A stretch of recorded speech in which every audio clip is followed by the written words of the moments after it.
말씀 함께 보겠습니다. 누가복음의 말씀입니다. 누가복음 17장 20절과 21절 우리 두 절만 함께 보겠습니다. 누가복음 17장 20절과 21절입니다. 우리 두 절 우리 한 목소리로 우리 함께 봉독하겠습니다. 함께 읽겠습니다. 시작. 바리새인들이 하나님의 나라가 어느 때에 임하나이까 묻거늘 예수께서 대답하여 이르시되 하나님의 나라는 볼 수 있게 임하는 것이 아니요 또 여기 있다 저기 있다고도 못하리니 하나님의 나라는 너희 안에 있느니라. 아멘. 오늘 본문 말씀 통해서 현재에 임한 하나님 나라라는 제목으로 말씀 함께 나누겠습니다. 신학자 프란시스 셰퍼는 오늘날 기독교인의 문제는 단편화라고 말했습니다. 단편화란 어떤 것이 여러 개 조각으로 나누어 있는 현상을 의미하지요. 프란시스 셰퍼가 지적한 기독교인의 단편화란 그리스도인들이 자신의 삶을 여러 조각으로 나누어 각각의 삶을 별개의 것으로 생각하고 있다는 것을 꼬집은 것입니다. 곧 교회 삶이 따로 있고 가정의 삶이 따로 있는 모습, 직장에서의 모습과 교회에서의 모습을 별개의 개념으로 생각하는 모습, 이것이 프란시스 셰퍼가 지적한 신앙의 단편화입니다. 신앙의 단편화로 인해 성도는 교회에서의 모습과 교회 밖에서의 모습이 극명하게 달라집니다.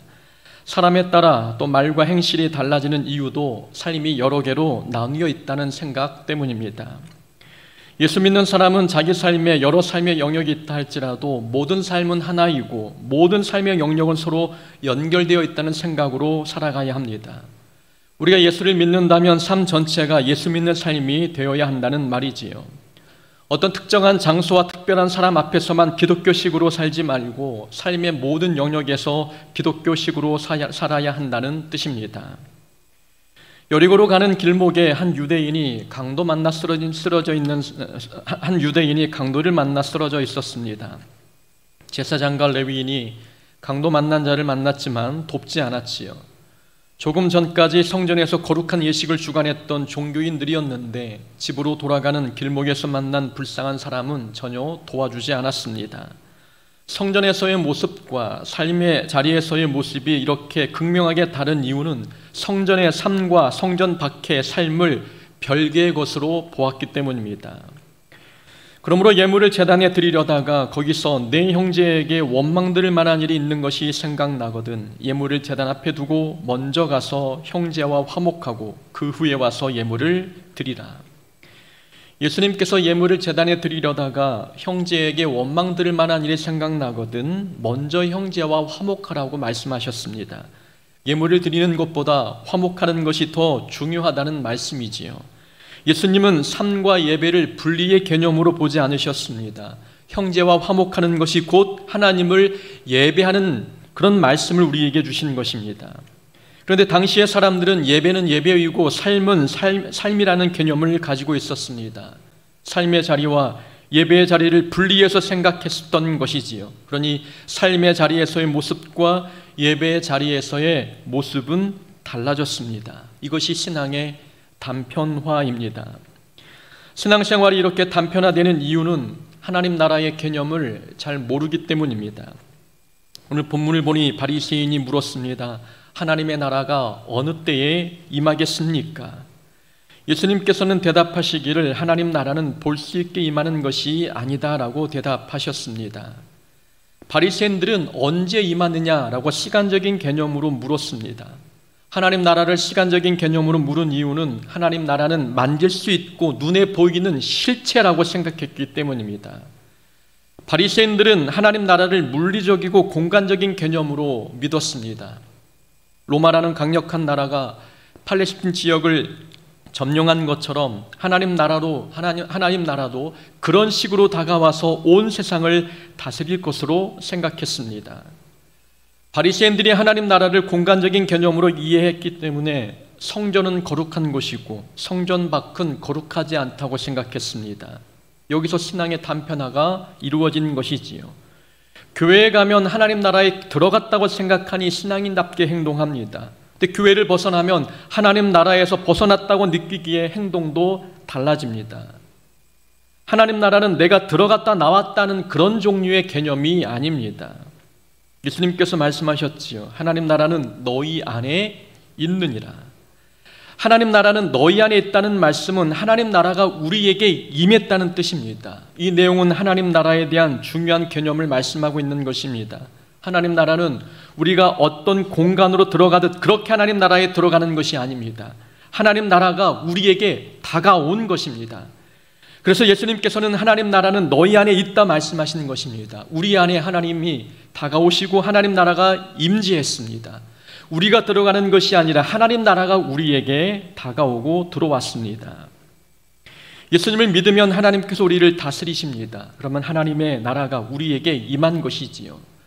하나님의 나라는 공간의 개념이 아닙니다. 하나님께서 다스리시는 모든 곳이 하나님의 나라가 됩니다.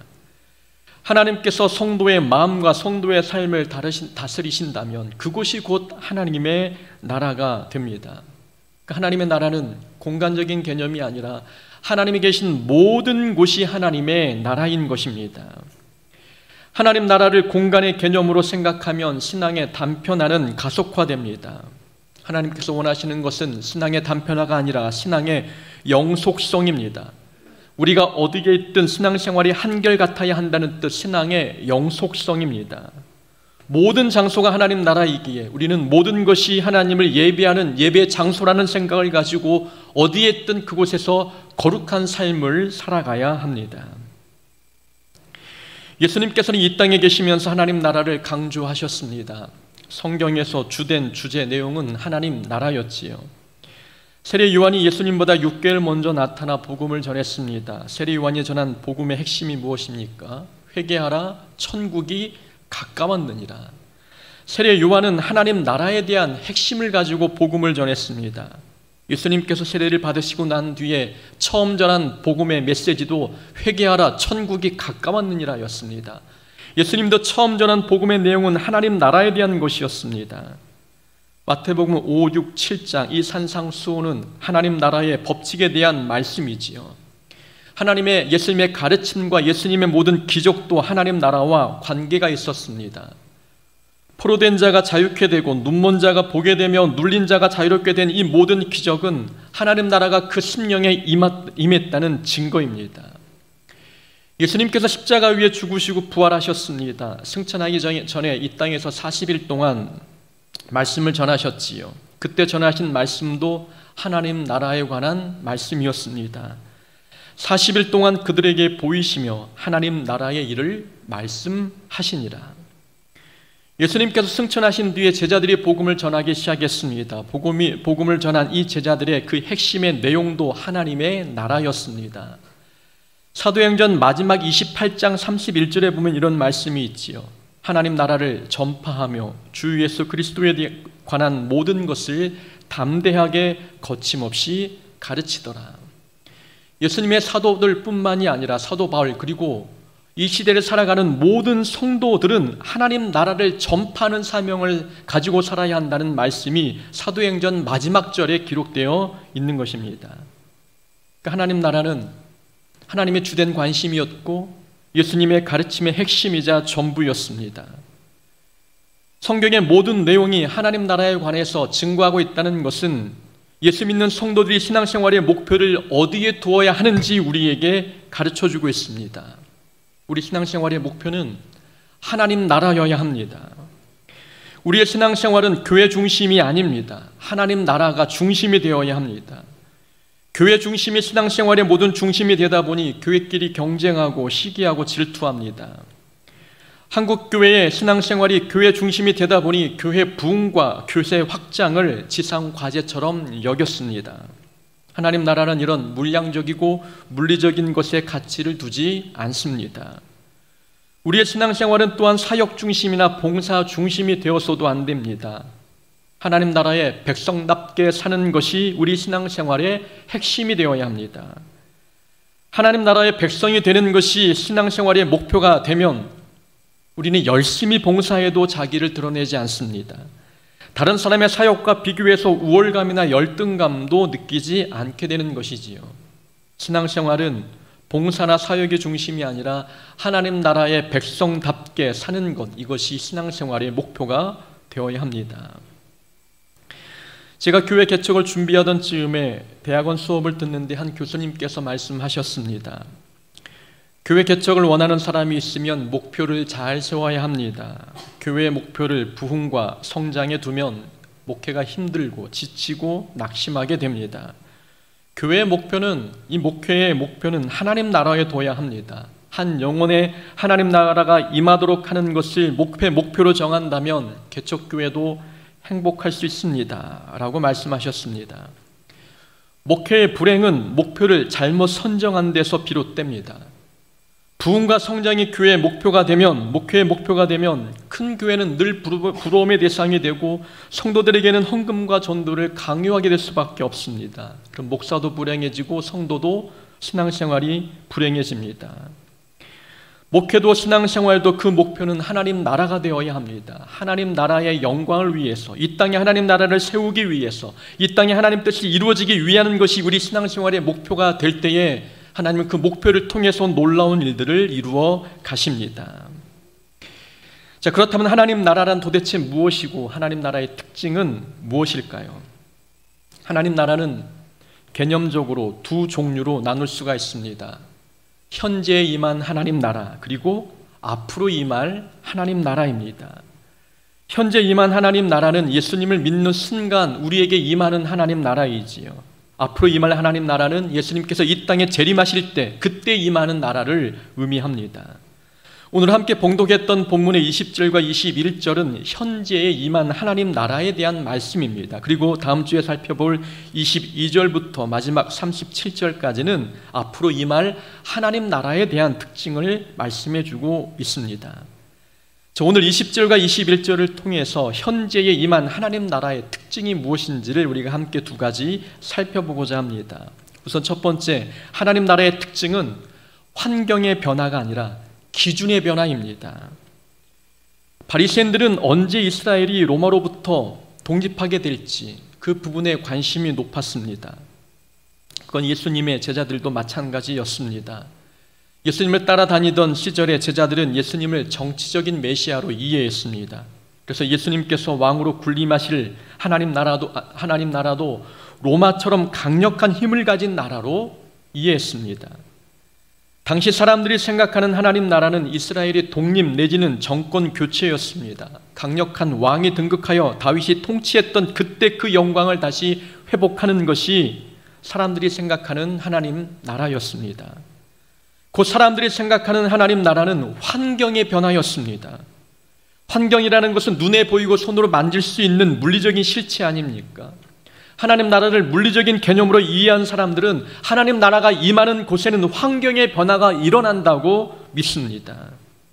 그러나 예수님 말씀처럼 하나님 나라는 눈에 볼 수 있게 임하지 않습니다. 하나님 나라는 눈에 보이지 않는 영적인 것입니다.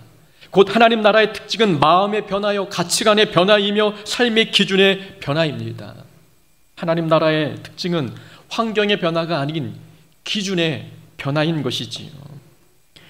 예수님께서 산상수훈의 말씀을 전하셨습니다. 산상수훈에는 팔복에 대한 말씀과 여러 윤리적 기준에 대한 교훈이 기록되어 있습니다.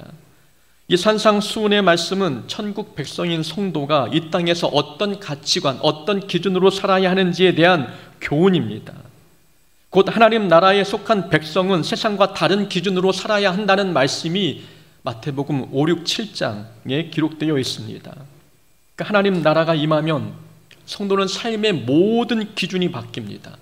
환경이 바뀌는 것이 아니라 생각의 기준과 마음의 기준과 관계의 기준, 행복의 기준, 복의 기준이 모두 바뀝니다. 이것이 하나님 나라가 임할 때 나타나는 특징입니다. 환경이 변했다고 해서 거기에 하나님 나라가 임한 것이 아닙니다. 어떤 사람, 어떤 인생의 기준이 달라졌다면, 인생의 목표와 방향과 가치관의 기준이 달라졌다면 거기에 하나님 나라가 임한 것입니다.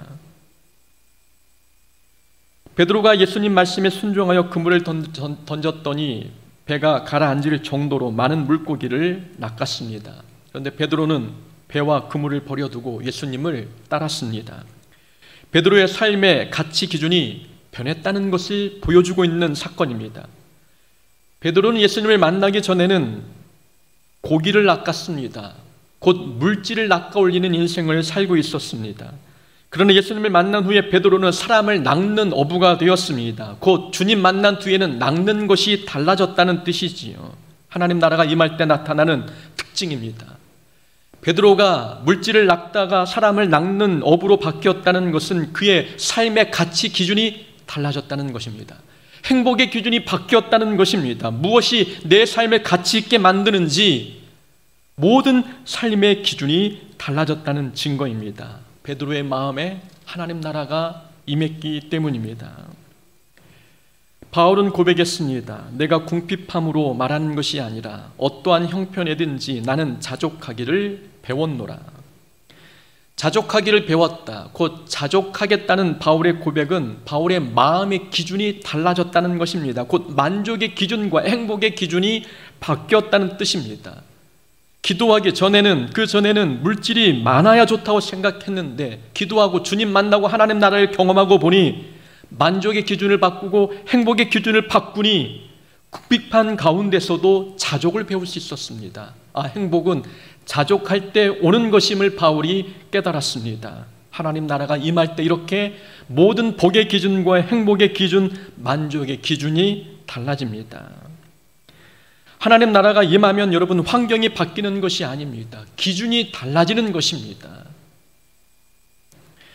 하나님 나라가 기준의 변화라면 우리는 여기서 두 가지를 배울 수가 있습니다. 하나는 하나님 나라가 기준의 변화이기에 지금 당장 기준을 바꾸면 하나님 나라의 기쁨을 경험할 수 있습니다. 그리고 또 하나는 하나님 나라에 속한 사람은 눈에 보이는 것으로 남과 자기를 평가하지 않습니다. 자, 먼저 하나님 나라의 기준을 가지면 지금 당장 하나님 나라의 기쁨을 경험할 수 있는 이 부분을 함께 살펴보겠습니다. 자, 하나님 나라가 우리 안에 지금 임했습니다. 그렇다면 하나님 나라의 기쁨을 여러분들은 경험하고 계십니까? 하나님 나라가 우리 안에 임했는데, 내 삶에 임재했는데 하나님 나라가 주는 평강과 기쁨을 맛보고 있습니까? 맛보지 못하는 이유가 있다면 우리가 환경이 바뀌기만을 기다리고 있기 때문입니다. 근데 하나님 나라의 특징은 환경의 변화가 아니라 기준의 변화입니다.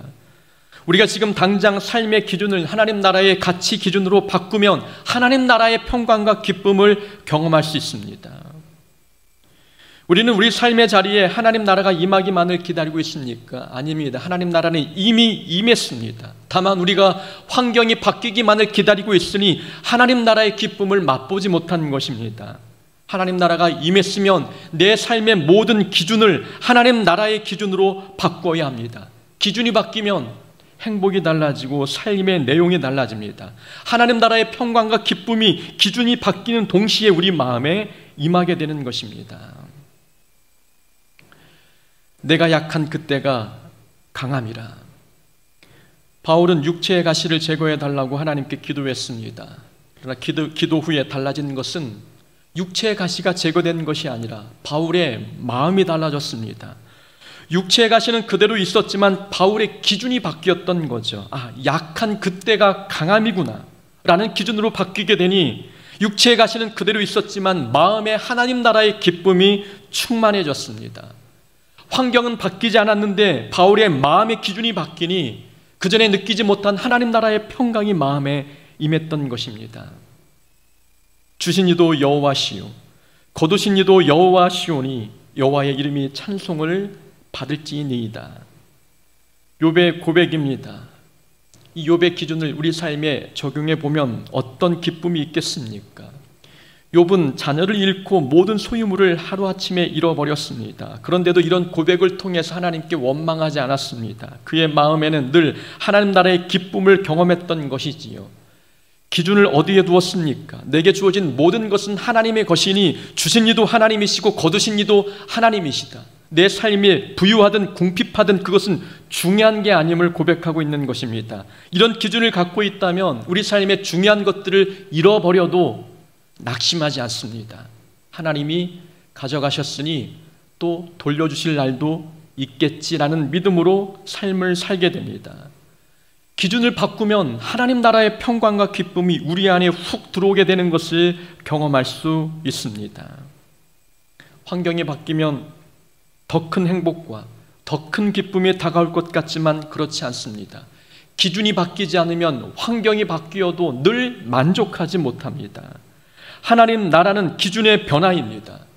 하나님 나라가 우리 마음에 임했다면 삶의 기준과 가치 기준을 바꾸어야 합니다. 그럴 때 하나님 나라의 기쁨, 그 평강이 우리 마음에 충만해집니다. 자, 하나님 나라의 특징이 기준의 변화라면 두 번째 내용이 있죠. 하나님 나라에 속한 성도는 눈에 보이는 것으로 상대방과 자기 자신을 평가하지 않아야 합니다. 하나님 나라는 볼 수 있게 임하는 것이 아닙니다. 예수님께서 하나님 나라는 눈에 보이는 물리적인 것과 관계가 없다고 말씀하셨지요. 그렇다면 우리는 눈에 보이는 것으로 자신과 상대방을 평가하지 말아야 합니다. 많이 가졌으니 믿음이 좋고 적게 가졌으니 믿음이 부족하다라고 눈에 보이는 것으로 평가할 수 없습니다. 어떤 사람이 갑자기 불행을 만나 재산을 탕진하거나 건강을 잃어버릴 수 있습니다. 많은 사람들이 무슨 죄를 지었길래, 신앙생활을 하나님 앞에 어떻게 했길래 이런 큰 고통을 하루아침에 당했느냐라고 평가할 수 있습니다. 그러나 눈에 보이는 것으로 그 사람의 믿음과 신앙은 평가할 수 없는 것입니다. 하나님 나라는 부와 가난, 건강한 것과 병약한 것과는 전혀 관계가 없기 때문입니다. 하나님 나라는 눈에 볼 수 있는 것으로 판단할 수 있는 것이 아닙니다. 눈에 볼 수 있게 임하는 것이 하나님 나라가 아니기에 이 땅의 삶을 살아가는 성도도 눈에 보이는 것으로 사람을 평가하지 말아야 합니다. 친구 목사님들 중에는 목회를 하시면서 다른 직업을 함께 병행하는 분들이 많이 계십니다. 어떤 목사님은 지게차 자격증, 용접, 제빵, 타일 이런 수많은 자격증을 따신 분이 계시지요. 어떤 목사님은 목수 일을 배워 주중에 일을 하고 주말에 목회를 하신 분도 계십니다.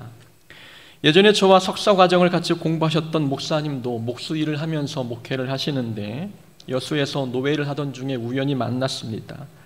그분이 고백하길 이렇게 고백하셨습니다. 내 능력이 이것밖에 되지 않아서 목수 일을 하면서 목회하는 것 같다고 고백하셨습니다. 교회는 부흥이 안 되고 본인은 생계를 위해 목수 일을 하고 있으니 당신의 능력을 평가절하했습니다. 하나님 나라는 눈에 보이는 것과 무관한 것 아닙니까? 성도의 숫자가 많고 적건, 건물의 규모가 크건 작건 그것은 개인의 능력과는 전혀 상관이 없는 것입니다. 크고 많은 곳에 하나님 나라가 있다라고 생각한다면 크고 많이 가진 자가 하나님 나라의 아랫목을 차지하고 있어야 되는 것 아니겠습니까? 근데 하나님 나라는 물량적인 것과는 관계가 없습니다. 그러니 눈에 보이는 결과물이 크지 않다 할지라도 자기 자신을 평가절하하지 말아야 합니다. 낙심하지 말아야 되는 것이고 포기하지 말아야 되는 것입니다. 결과물이 작아도 우리는 하나님께 사랑받는 자녀입니다. 우리를 통해서 하나님은 한 사람의 영혼을 귀하게 여기시면서 한 사람을 변화시키는 데 우리를 도구 삼으실 것입니다. 눈에 보이는 것으로 상대방과 자기 자신을 평가한다면 그 신앙생활 자체가 얼마나 불행하겠습니까? 세상은 눈에 보이는 것으로 사람을 평가하지만 하나님 나라에 속한 성도는 보이는 것으로 평가하지 않습니다. 하나님 나라는 기준의 변화요, 눈에 보이지 않게 임하는 것이 하나님 나라이기 때문입니다. 자, 두 번째 하나님 나라의 특징이 있습니다. 하나님 나라는 특별한 자리에 임하지 않고 일상의 삶에 임합니다. 21절에서 예수님께서 말씀하셨습니다. 또 여기 있다 저기 있다고도 못하리니 하나님 나라는 너희 안에 있느니라. 너희 안에 있다는 말씀은 너희 가운데 있다는 뜻입니다. 우리 마음에 있다는 뜻도 되지만 우리 가운데, 내 삶의 가운데 있다는 것입니다. 다시 말하면 하나님 나라는 우리 일상의 삶에 존재한다는 뜻입니다. 하나님 나라는 특별한 자리에 있지 않습니다. 교회 자체도 하나님 나라라 말하기 어렵습니다. 저 먼 타국의 선교 현장에 하나님 나라가 있는 것도 아닙니다. 하나님 나라는 어떤 이상이나 이론도 아닙니다. 사람들이 하나님 나라가 여기에 있다 저기에 있다 말을 하지만 하나님 나라는 지금 내 삶의 자리, 일상의 자리에 존재합니다. 루세게 하나님 나라는 이삭 줍는 밭이었습니다. 보아스를 만나 결혼하여 수많은 밭을 거느리는 안주인의 그 삶을 살 때 그때 하나님 나라가 임한 것이 아니라 이삭 줍는 삶에 하나님 나라가 임했습니다. 다윗에게 하나님 나라는 사울의 눈을 피해 도망다니던 광야 시절, 그때가 하나님 나라가 임한 시기였습니다. 아버지 양떼를 지켰던 그 순간도 다윗에게는 하나님의 나라였습니다. 골리앗을 쓰러뜨렸던 특별한 순간만이 하나님 나라가 아닙니다. 왕의 보좌를 얻고 태평성대를 누렸던 그 시기가 하나님 나라가 아니라는 것입니다. 하나님 나라는 일상의 삶에 존재합니다. 네덜란드의 유명한 화가 빈센트 반 고흐라는 사람이 있습니다. 우리는 그를 화가로만 알고 있지만 그가 목사의 아들이었고 또 반 고흐도 목사가 되기 위해 부단히 애를 썼던 인물이라는 것은 잘 모릅니다. 빈센트 반 고흐는 할아버지도 목사였고 아버지도 목사였습니다. 그래서 고흐의 아버지는 아들 이 고흐도 목사가 되기를 원하셨지요. 그러나 가난 때문에 이 고흐는 대학 교육을 받지 못했습니다. 대신 전도학교에 들어가 전도사로서 벨기에 탄광 사람들에게 복음을 전했습니다. 근데 자신의 외모가 부적절하다는 평가를 받고 결국 목사 되기를 포기했습니다. 그리고 화가로 새 삶을 출발했지요. 반 고흐는 설교가 아닌 그림으로 구원의 길을 제시하게 되었습니다. 그가 그린 사람들이나 식물, 길, 들판은 자기 내면의 하나님의 뜻을 표현한 것들이었습니다. 영성학자 헨리 나우엔도 반 고흐의 영향을 크게 받았습니다. 반 고흐가 그린 그림 중에 성경에 있는 종무라라는 그림이 있습니다. 아버지의 성경책을 모델로 그린 그림인데 캔버스 중앙에 커다란 성경책을 그렸고 그 오른쪽에는 타다 꺼진 작은 촛불을 그렸습니다. 그리고 큰 성경 바로 아랫부분에는 삶의 기쁨이라는 제목의 작은 소설책도 그려 넣었습니다. 아버지의 성경을 그렸을 때 그 성경책에 펼쳐져 있었는데 펼쳐진 그 성경의 본문은 이사야 53장이었습니다. 이사야 53장은 고난받는 종에 대한 말씀이지요. 반 고흐는 그림으로 유명해지긴 했어도 고흐의 아버지는 목사가 되지 않고 그림을 그리는 아들을 이해하지 못하셨습니다. 죽는 순간까지 아들을 이해하지 못하고 돌아가셨지요. 아버지는 목사가 되는 길만이 영광스러운 길이라고 생각했던 것 같습니다. 그러나 고흐는 아버지의 성경을 그리면서 그 그림을 통해 자신의 신앙관을 나타냈습니다. 고흐가 이사야 53장을 펼쳐놓고 그림을 그린 이유는 꼭 목사가 되는 것만이 하나님의 종이 되는 것이 아님을 설명하기 위함이었습니다. 성경책 아래의 작은 소설 삶의 기쁨이라는 소설을 그린 이유도 목사의 삶이 아니어도 하나님과 함께하는 삶이라면 기쁨의 삶이 될 수 있다는 것을 설명하고 있습니다. 곧 그림 그리는 자신의 삶은 신앙과 무관한 삶이 아니라는 뜻입니다. 목사의 자리에서 벗어나긴 했지만 그림 그리는 삶을 통해서도 하나님의 종이 될 수 있다는 것을 고흐는 그림을 통해 설명했습니다.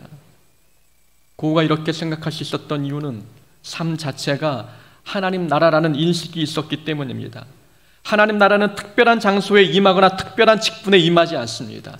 하나님 나라는 꼭 목사의 직분 그 자리에만 임하는 것이 아니라 하나님 나라는 일상에 임하는 것입니다. 목사가 되지 못했어도 화가의 일상에서 하나님 나라의 기쁨을 경험할 수 있고 하나님 나라의 영광을 위해 살 수 있다면 거기가 하나님 나라입니다. 특별한 업적을 남기는 사역을 해야 거기에서 하나님 나라를 경험할 수 있는 것은 결코 아닙니다. 하나님 나라는 교회를 청소하는 성도의 얼굴에서 나타납니다. 기도하는 마음으로 일터에 임하시는 성도의 모습에서도 하나님 나라가 읽혀집니다. 자녀의 웃음에서 열매가 맺힌 나무에서 지팡이를 잡고 교회 계단을 오르시는 어르신의 얼굴에서도 하나님 나라가 보입니다. 하나님 나라는 우리 주변에 있고 우리 일상의 삶에 존재합니다. 하나님 나라가 일상에 임한다는 사실을 통해 깨닫는 교훈이 하나 있습니다. 일상에서 하나님 나라를 경험하지 못하는 사람은 기적의 자리에서도 하나님 나라를 경험할 수 없다는 사실입니다. 양을 지키는 일상에서 하나님 나라를 경험하지 못하면 골리앗을 상대하는 자리에서도 하나님 나라의 능력을 경험할 수 없습니다. 광야에서 하나님 나라를 경험하지 못하면 가나안 땅에 들어가서도 하나님 나라는 경험할 수 없습니다. 선지자가 전하는, 사람이 전하는 말씀을 통해 하나님 나라를 체험하지 못한다면 죽었다가 살아난 사람이 전해도 하나님 나라는 경험할 수 없습니다. 지금 현재 임한 하나님 나라를 경험하지 못하면 앞으로 임할, 앞으로 다가올 하나님 나라도 우리의 것이 되지 못합니다. 하나님 나라는 이미 우리 안에 임했습니다. 하나님 나라는 일상의 자리에 이미 임했고 우리 마음 가운데 임했습니다. 하나님 나라의 기쁨과 행복을 경험하고 계십니까? 하나님 나라는 죽은 후에 가는 곳이 아닙니다. 하나님 나라는 우리 마음에서, 우리 가정에서, 우리 관계 속에 임하기 때문에 우리가 삶의 기준을 바꾸면 하나님 나라를 경험할 수 있습니다. 그리고 일상에서 믿음의 눈으로 바라보면 모든 곳에, 하나님이 다스리는 모든 곳에 하나님 나라가 존재한다는 것을 볼 수 있을 것입니다. 우리가 거하는 곳이 하나님 나라이니 그곳에서 하나님을 예배하며 거룩한 삶을 유지할 수 있는 자가 되어야 될 줄로 믿습니다. 그런 삶을 살아가는 모두가 되기를 주의 이름으로 축원합니다. 아멘.